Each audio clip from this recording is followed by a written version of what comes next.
అంగన్వాడీ వర్కర్ల రాష్ట్ర వ్యాప్త పిలుపులో భాగంగా కాకినాడ ఐసీడీఎస్ ప్రాజెక్ట్ కార్యాలయం వద్ద అంగన్వాడీలు ధర్నా నిర్వహించారు.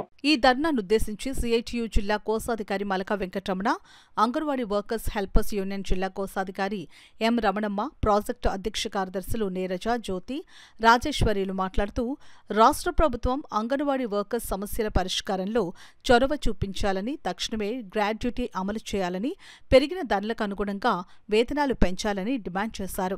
ఈ ధర్నా అనంతరం ప్రాజెక్టు ఆఫీసర్ ఏ జ్యోతికి వినతిపత్రం అందజేశారు. ఈ కార్యక్రమంలో నాయకులు రమా, విజయ, ముండి, సరోజ, ఏ కనకదుర్గ, డి మేరీరత్నం, సత్యవతి తదితరులు పాల్గొన్నారు.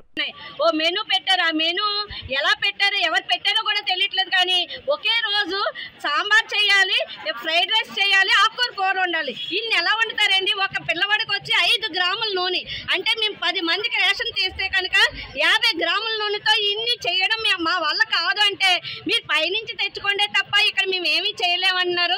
అది కాకుండా ఏమైనా మానసికంగా చాలా మందిని ఇబ్బంది పెడుతున్నారు. ఇవన్నీ మేము ఈ ధర్నా సందర్భంగా అధికారులకు తెలియజేస్తున్నాం.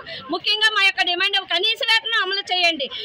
మాకు ఇచ్చేదేమో 11,000 జీతమా, మాకు ఇచ్చే వర్కులేమో సాఫ్ట్వేర్లు కూడా ఎందుకు పనిచేయరు. యాప్లు వివిధ వెర్షన్లు, ఆ వెర్షన్లతో నెట్ అవ్వక నానా ఇబ్బందులు పడుతున్నాం.